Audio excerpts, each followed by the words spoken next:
When I first moved into my old apartment, it was perfect for me. Cheap, close to work, and quiet. The only odd thing was the lease paperwork. It specifically said Unit 4B is permanently vacant. I lived in 3B, so 4B was right above me. I didn't think much of it until the second week, when I started hearing footsteps at night. Not just creaks, full steady pacing from one side of the ceiling to the other. At first, I figured the paperwork was outdated, and maybe someone had moved in. But when I asked the landlord, he looked uncomfortable and said, "No one's in 4B. No one will ever be in 4B." That should have been enough to make me leave, but the rent was too good. Over the months, the noises got stranger. Sometimes it sounded like furniture dragging. Other times, soft thuds, like something heavy dropped. One night, around 2 a.m., I heard muffled crying above me. Not just random sounds, it was clearly a woman sobbing. I went outside, looked up at the windows of 4B, and they were dark, completely empty. I got bold one evening and asked maintenance if I could peek inside. The guy shook his head and muttered, "Not worth it." But a week later, curiosity got the better of me. I slipped behind the cleaning crew when they unlocked the floor and managed to look through the peephole of 4B. Inside, I saw nothing. The place was stripped bare, just shadows of old wallpaper. Yet the sounds never stopped. The breaking point came when I woke up to knocking, 3 sharp knocks, directly from my ceiling. I froze in bed, staring upward. Then my phone buzzed with a notification. Motion detected, living room. I didn't own a camera system. I checked the alert anyway, and it showed a dark, still image, my living room couch barely visible, but with a figure sitting on it. A woman, head in her hands. I left that apartment the next morning. When I turned in the keys, the landlord didn't even look surprised. He just said, "Happens faster for some than others." I never went back, never checked if anyone else moved into 3B after me. But to this day, sometimes when I'm lying awake at night, I swear I can still hear faint footsteps above me, pacing endlessly, like someone searching for something they'll never find. About a year ago, I was in rehab like any normal kid. One day, one of the guys I was close with decided to go outside and shit in a bowl. As we gathered around, we witnessed pure and genuine art being created. The way the shit plastered out and sprayed was just magnificent. We saw one of the workers, well, call him Jumbo, coming, so we all sped away, the main culprit grabbing the shit and bowl. We all made our way inside and scattered across the house. Me and another kid grabbed the stocking and found the shitter. We handed the stocking over, and faster than I could comprehend, the shit was already seeping to the bottom of the stocking. A different worker than earlier, who we can call Joe, came over and shrieked at the smell. So I and the kid I was with grabbed the stocking and hung it up on the coat rack by the front door. The worker from the beginning of the story, Jimmy, saw it and was befumbled by the roasted shit being insulated in its own heat by the stocking. I'd say that was about the only thing I remember from that place. Cheers, X. A few years ago, I started getting late-night calls from the same number, always at 11:45 p.m. When I finally answered, all I heard was static and then a faint little girl's voice saying, "Hello?" No matter what I asked, she only repeated it. Calling back never worked. The number was out of service. Over the next few weeks, the calls got weirder. Sometimes she cried before hanging up. Other times, I'd get voicemails of silence, broken by knocks or scratching. Once, the voicemail had my dog barking in the background while I was at work. I changed numbers. For months, nothing happened. Then one night at 11:45 p.m., the new phone rang. Same static, same voice. Only this time she whispered, "Found you." I smashed that phone, replaced it again, and things were quiet for almost 2 years. Then last winter, my phone lit up with a call labeled home. I answered, and instead of a voice, I heard my front door creaking open. I ran to check. It was locked. I haven't gotten a call since, but sometimes at 11:45 p.m., my phone screen glows like it's about to ring. When I was about 10, our house had a basement door in the hallway that my parents always told me never to open.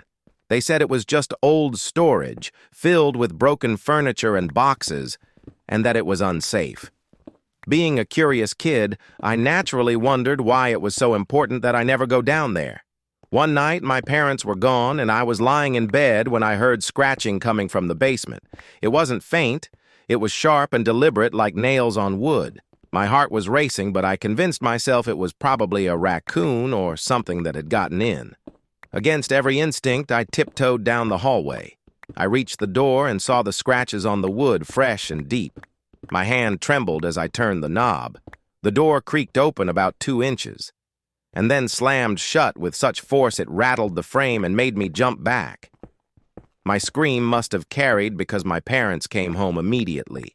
I told them what happened, but my dad's face went pale, and he simply said, "That's why we keep it locked." Years later, after I moved out, I asked about it again. My parents got quiet and told me only that our house was built over something the original owners buried in the basement, something they didn't want disturbed.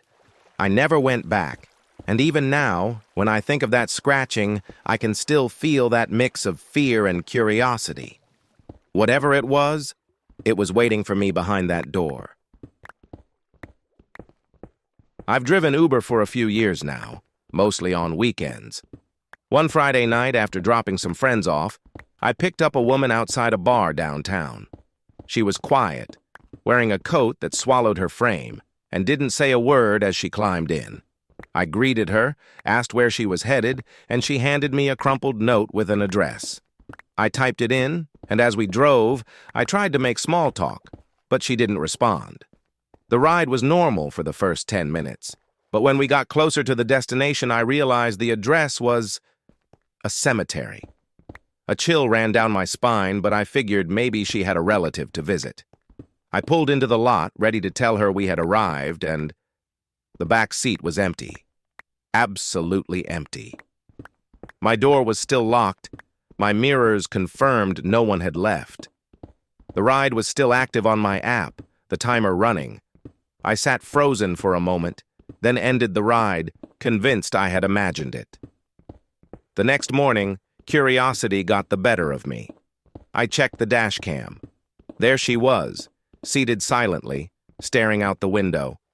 And then, slowly, she disappeared from the video, leaving the seat empty. I haven't picked up a ride alone at night since. For my 18th birthday, my grandmother gave me a small jewelry box. It wasn't fancy, just old, wooden, with a wind-up key on the back. When I wound it, I expected music. Instead, I heard whispering, faint, soft, almost as if it were talking just to me. I shrugged it off, thinking maybe it was just the sound of the mechanism. Over the weeks, I started noticing that each time I opened it, the sounds changed. One day, it was laughter, low and eerie. Another day, I heard quiet crying. I started keeping it in my room, half afraid, half curious, and sometimes I would just listen for hours. A year later, after my grandmother passed, I told my mom about the box. She went pale and whispered, "That belonged to your great-grandfather. He said it talked to him too. He said it could hear things no one else could." That night, I kept the box on my desk. At 2 a.m., I swear I heard it wind itself, the whispers soft but insistent. I didn't open it, didn't touch it. I just listened as the sounds filled my room, wondering if some part of my family had left something alive inside it, something that never truly sleeps. A few years ago, a group of friends and I rented a remote cabin for a weekend trip. It was deep in the woods, no cell service, just the kind of place where you go to disconnect. On the first night, we played cards, drank a little, and laughed until late. Around midnight, I went outside to take a smoke and noticed a small figure moving between the trees. I waved, thinking it was another guest, but it froze and disappeared into the shadows. I laughed it off and went back inside, but then the noises started. Scratches on the walls, footsteps circling the cabin, whispers so faint we thought we were imagining them. One friend insisted on checking the windows. She screamed when she saw handprints smeared in dirt on the glass, outside, even though no one was near. The worst moment was the second night. We woke up to pounding on the front door. We rushed to lock it, hearts hammering, but it stopped immediately. Then, from the corner of my eye, I saw something move in the kitchen. I turned, and the lights flickered. There was a man, or something dressed like one, standing there staring at us. He didn't speak. We grabbed what we could and ran into the woods, tripping over roots and branches. By the time we found a road, the cabin was empty and silent. We called the rental company the next day, and they said no one had rented it for months. They didn't even have a caretaker assigned. To this day, none of us know who or what we saw. And I still check the woods near that cabin whenever I'm driving by, half expecting to see that figure waiting again. I live in a small apartment complex where everyone keeps to themselves. One night I was up late playing video games when I heard my neighbor moving around. At first, I thought it was normal, maybe someone cleaning. But the sounds got stranger. Furniture being dragged, soft muttering, even what sounded like whispering my name. I opened my door to check, but the hallway was empty. I shrugged it off and went back inside. A few nights later, it got worse. At 2 a.m., I heard knocking on my door. I live alone and nobody ever comes over at this hour. I called out, but no one answered. Then I noticed something on my doormat. A single sheet of paper with my name written over and over. No signature, no explanation. I told the landlord, but they said no one had reported anything unusual. The next week, I installed a camera in my apartment facing the door. That night, I watched the footage. A shadow moved past my doorway, not tall enough to be an adult, not shaped like a human, but quick. It paused, looked directly at the camera, and then vanished. I've since moved out, but the memory still gives me chills. Sometimes, when I close my eyes at night, I swear I can hear the whispering calling my name.